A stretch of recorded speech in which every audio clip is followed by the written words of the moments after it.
The dashboard is a series of reports based on your satisfaction at work scores and tracks progress on your BP2W journey. Click on the dashboard button in the menu to view your team chart. Ideally, you want the solid line to be in the dark green area of the radar chart.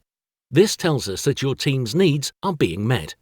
Scores towards the red in the centre indicate people's needs are not being met.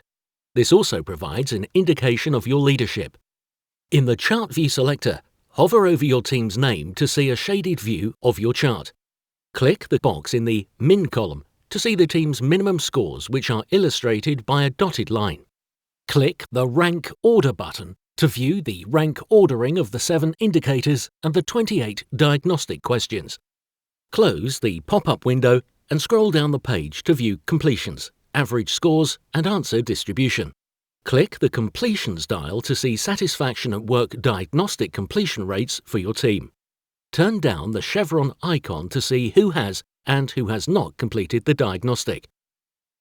Click the Average Scores dial to see the average scores for your team. The first column shows if the program goal has been achieved. The program goal is 100% completions and an average score of 5+. Click the arrow in the rank order column to view the answers to the 28 diagnostic questions in rank order. The columns to the right of the table are the average scores for each of the 7 satisfaction at work indicators. In addition to these, there is an average score for all 7 indicators combined. Click the answer distribution chart to see how the answers to the 28 diagnostic questions are ranked and distributed across the BP2W Never to Always scale. This is how you are asked to answer your diagnostic questions.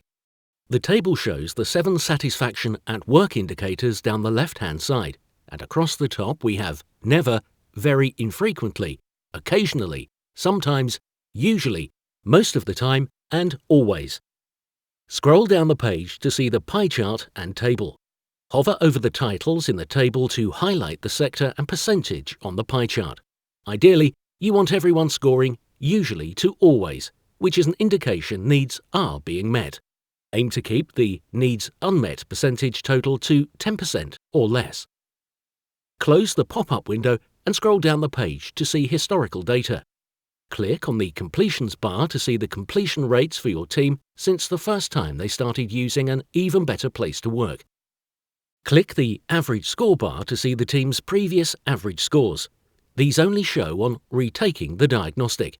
You can see the team's average score at the top of the bar and the retake date at the bottom.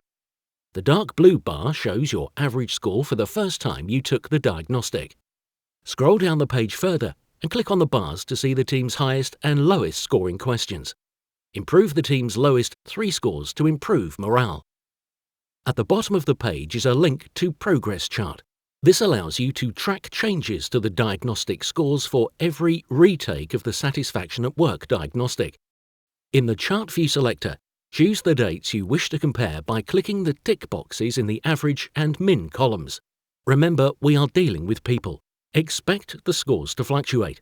If scores get worse, you are not a failure. It is just a signal indicating action is required.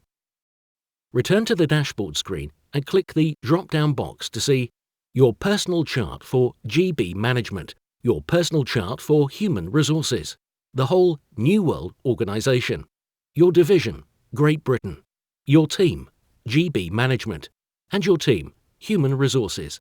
Click any of these to see the dashboard data for that specific team or division.